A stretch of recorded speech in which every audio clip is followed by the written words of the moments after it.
my name is Brittnee Habib, and I wanted to share a little bit of insight on why I went natural. I started making all these beautiful hair videos, and someone reached out to me and said, how did you learn all this? Were you always natural, or was there a transition period?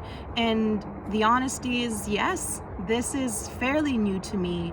Growing up, I was definitely not natural, and growing up I didn't know who Brittnee was, and I didn't love myself.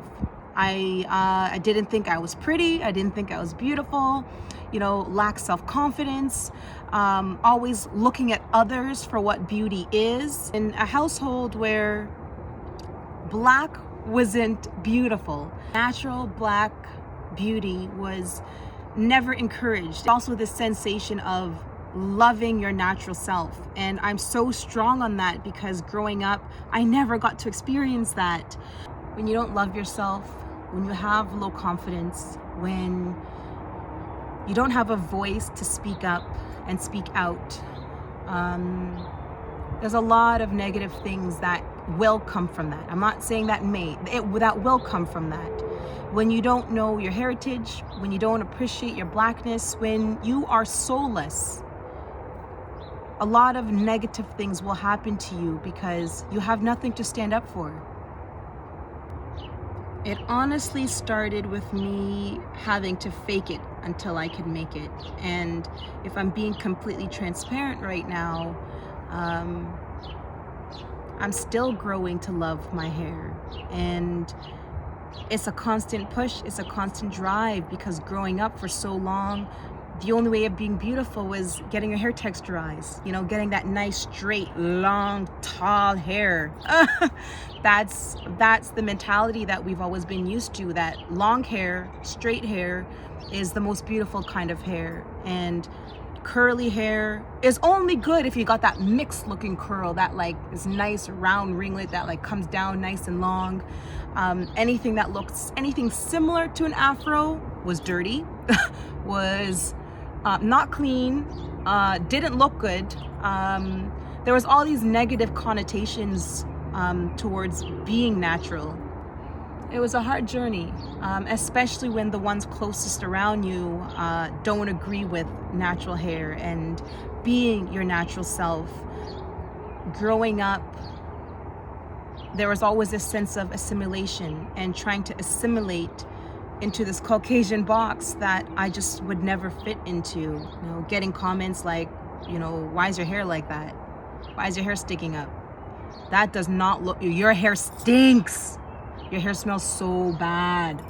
I don't even know, when are you going back to normal soon? Because I know you're going through this phase. But are you gonna go back to normal soon? Because it doesn't look good. I mean, getting to the point where even if I would bring a boyfriend around, these people would make comments and try to, talk to my boyfriend and be like, her hair doesn't look good like that, right? Wouldn't it look better if it was, just even that. So being around the people closest to you who couldn't even embrace and love my natural self, it's been a very, very, very, very hard journey, and nothing that I was used to. And I didn't have any mentors or role models or anybody that looked like me that could encourage black beauty.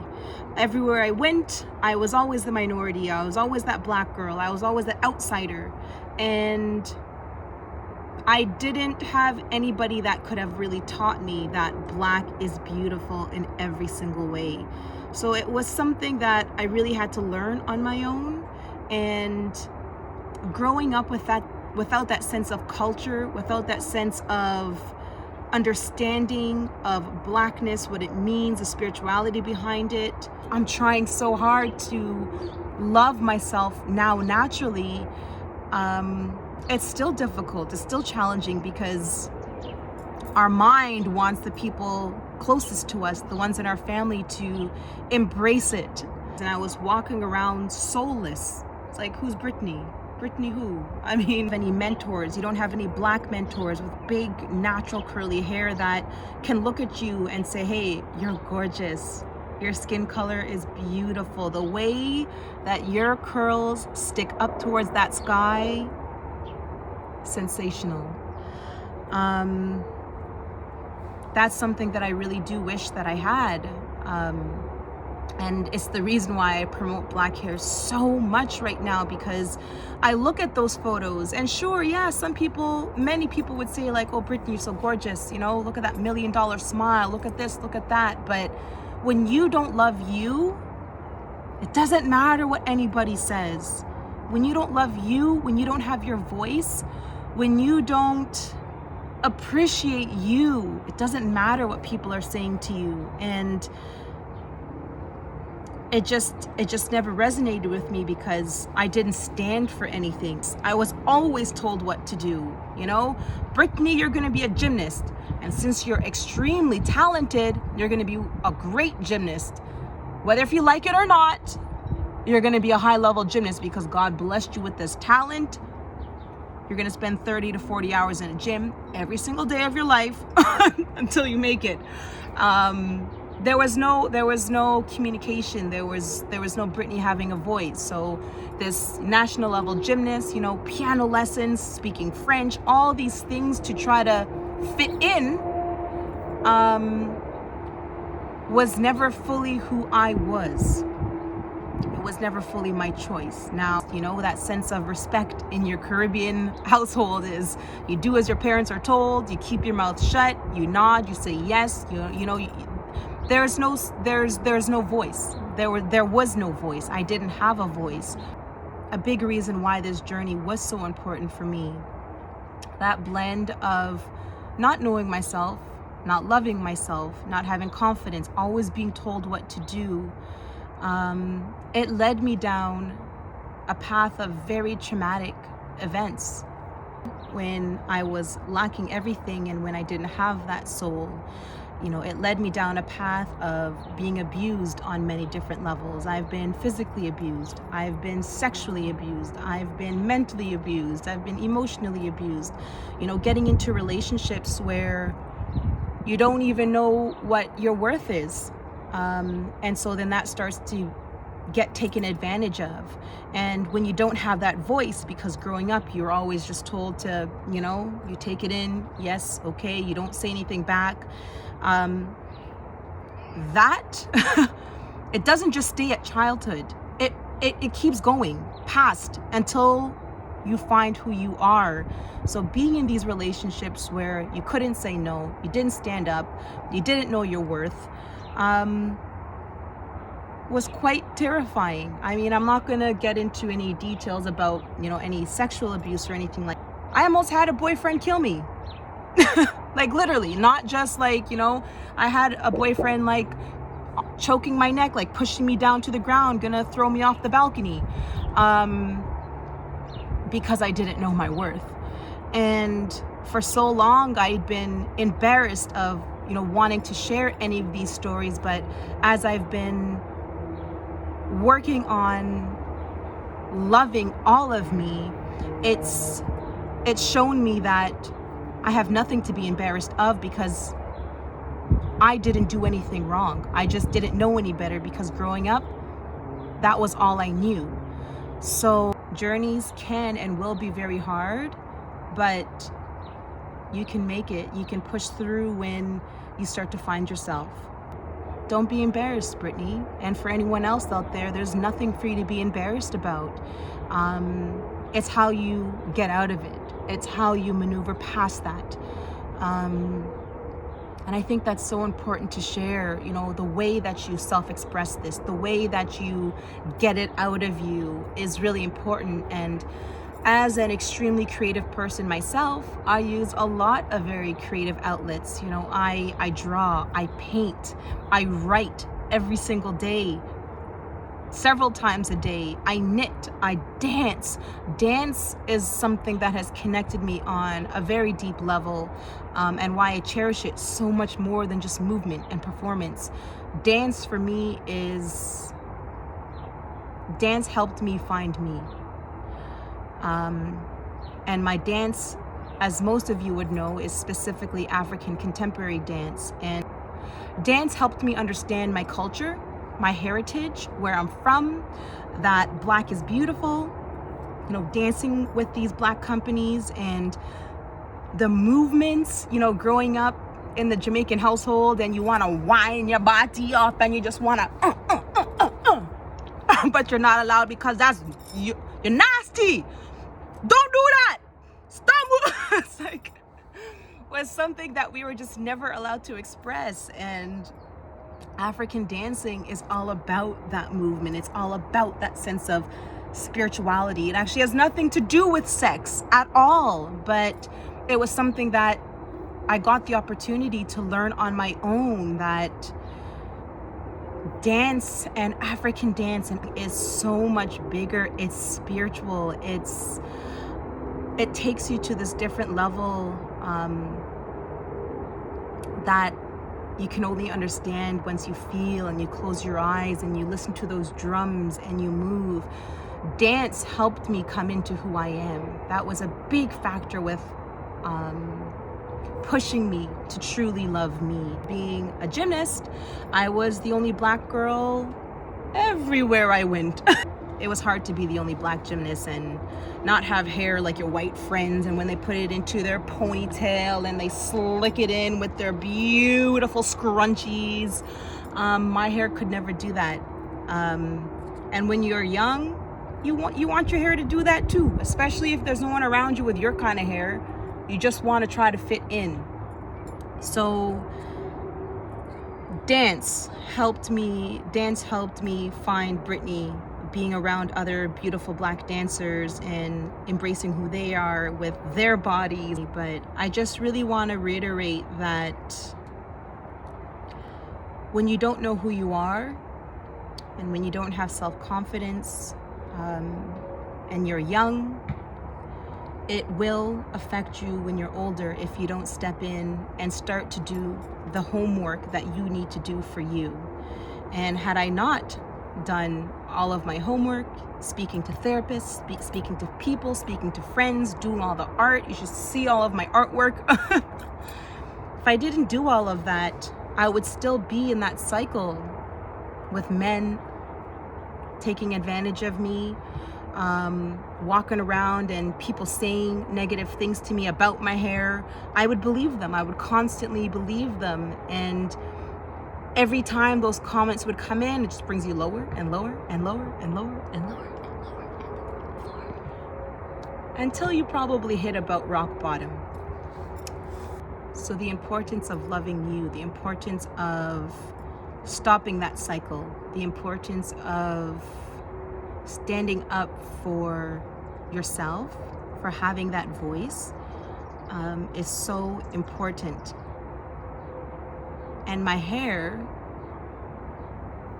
is simply a reflection of me finding me. If I'm being completely frank, the more that I start accepting me, the more that I start fully finding me, my hair is becoming more and more beautiful. More now when the people closest to me talk negatively about my hair, is the easier I'm able to brush it off a little bit and be like, that's okay, that's their opinion. It still bothers me. I'm not gonna sit here and lie and be like, yeah, well, I'm cool, I got it. No. You want the people, especially closest to you, to think you're beautiful naturally. You want that. I don't care what anyone says. That's something that you want. You want your friends to embrace it. You don't want any of your friends to touch your hair and ask, is it real? Can I touch it? I respect Caribbean lifestyles. I respect all of those things. I really do. And I'm very big on like respecting your elders and stuff like this. But I do think it's important to share that there's also a fine line of not letting your children speak up, not letting your children do what they love.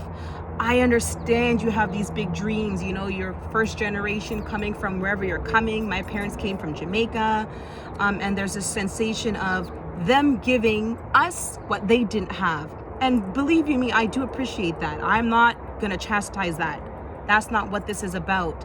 This is just about giving them that, but also asking them, hey, what else do you love? Do you actually love that I'm putting you in piano lessons, swimming lessons, dance, not black dance, ballerina with the pink tutus, with all the white people, so that kind of dance. French, je peux parler français, j'adore le français. So for the French, love it, love it, love it. I love the French. But it's just the sense of also speaking with your children and allowing them to have that voice. Because kids have opinions, they have a voice, and I think that's so important, and often that is neglected because parents look at kids and they think, they don't know any better. They do. Kids know what they like, they know what they want, they know what's best for them to an extent. Like, I know there's going to be a lot of controversy there, but there is a point where kids know what they want to do. I think it's important to allow them to speak up. And if a child doesn't agree with something, I'm not saying it should be rude, but I do think that they should be allowed to be like, hey mom, hey dad, I actually disagree with that point, respectfully, because I'm still Jamaican. I like, if I had a child talk back to me, I know how I feel about that. If they did it in a negative way, but respectfully, I do think that they should be allowed to say, hey, you know what, I don't agree with this, or I don't agree with that because XYZ. And I do think parents should listen. And I do think parents should say, hey, I'm sorry. I know that's a hard thing. I know there's a lot of pride, but we all make mistakes, and who are you to not say sorry? It's like we all make errors. Allow your kids to have a voice, allow them to have an opinion, wanting the best for your children. So you are trying to constantly compare them to this person, to that person. The beautiful thing these days is there are black mentors. There are people out there that can help your children, and you can say, hey, try to do it like this black woman, or try to do it like this black man. That does make things a little bit easier for today's society, but still also watch how much you tell your kids to be like this person or to be like that person, because they're only ever going to be themselves. And themselves are extraordinary. Themselves are something that nobody else can be. So really help them become their best selves, because that's all they will ever be. Mimicking somebody else, trying to be someone else, will never fulfill their holes or their slots, or I don't know, whatever it's called, but they'll never be fulfilled always trying to be like someone else. At some point, we need to really start building our kids for who they are and just keep it along that track. I'm not saying that you can't look up to, I don't know, like Simone Biles, if we're talking about gymnastics, and be like, I'm not saying that we can't praise her. I'm definitely not saying that. My point is to build your children up. Tell them they're beautiful. Ask them what they want to do. Ask them what they love to do. Ask them if there's any activities they would rather do instead of the ones that your dream was. I know your dream was gymnastics. I know your dream was to play the piano. I know your dream was to speak French. I know, I respect all those things, but talk to your children. Let it come from them too. Let there be that sense of communication, because I just really don't want that cycle to continue again. And that's why I am so strong on loving your beautiful hair and loving the color of your skin. It's why I do what I do. It's why I started Girl Powered, because I never had any black gymnasts growing up. I never had any black coaches that could understand me on a different level and that could teach me in a way that a black girl needs to be taught. I want these girls to have a voice, and this program is so much bigger than gymnastics. It's so much bigger than movement. Just having no confidence and having no voice had led me down such a traumatic lane in my life. I don't want that to continue. So I'm doing everything I can to build the next generation, to give them what I didn't have, to give them that voice, to let them know they're beautiful from a young age. Because when you start young, they believe it. and they know it. In my classes, I always ask them, tell me one thing you love about yourself.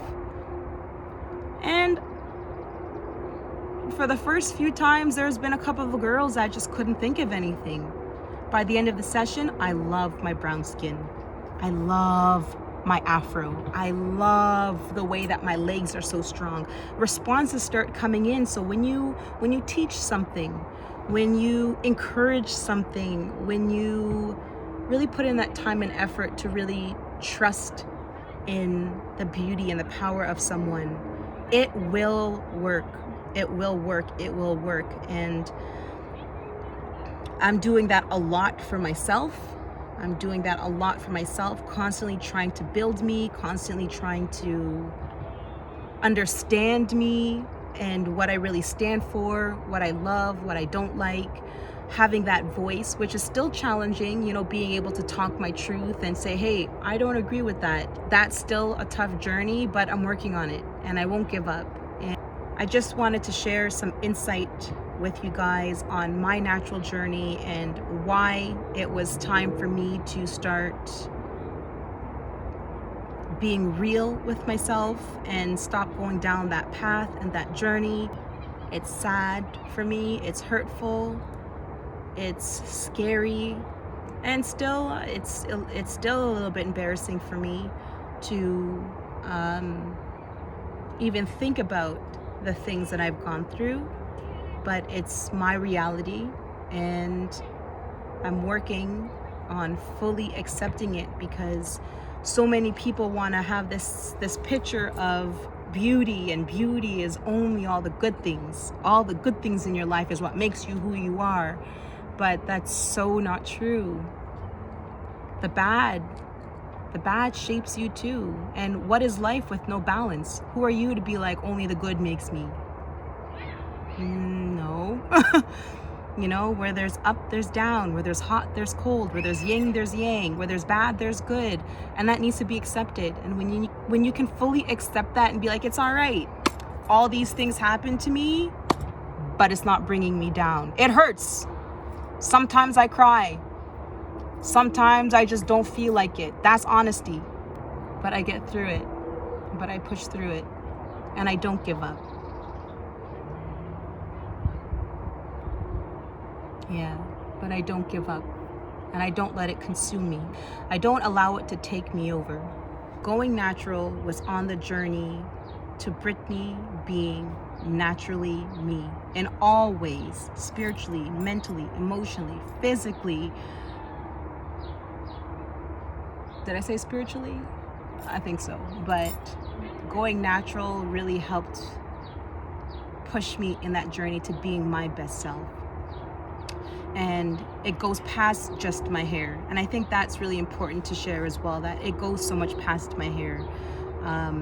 My physical well-being. Yeah, I was once a national gymnast, but my physical abilities now, my flexibility now, it's pretty awesome. It's like, imagine if I had this mindset when I was on that national team. Like, live with no regrets. And it's like, do I have any regrets in my young life?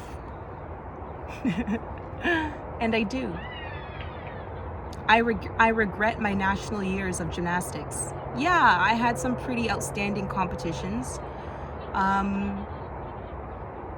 I regret those national years because I had so much talent. I had so much in me, except I was never there. So I was never my best self. And it hurts me every day. It does, it hurts me all the time. That I could have been truly one of the best in this world. But I just didn't have anybody that could help support my mind. When you don't fully love yourself, you don't fully know yourself, when you don't stand up for yourself, there's no way you can be your best self. It's utterly impossible. You can fake it, you can try to keep faking it, but you'll never get to your full potential. I don't care what anybody tells me. You can be the best actor. As soon as you truly and fully love yourself, you're gonna be better, because that's when all of your power is gonna come in. That's when all of your extraness is going to be come in and fill all of those holes where people can just feel it. They see you and they feel it. Thank you for listening. Thank you for hearing my story, and I really hope that it encourages and builds the self-esteem and self-love of many adults, because I know that there are many other adults that have been through traumatic relationships and have been going through some really serious things that they probably just need that push to kind of get over. It was very tough for me to share that story. My armpits are soaking wet. Still smells good.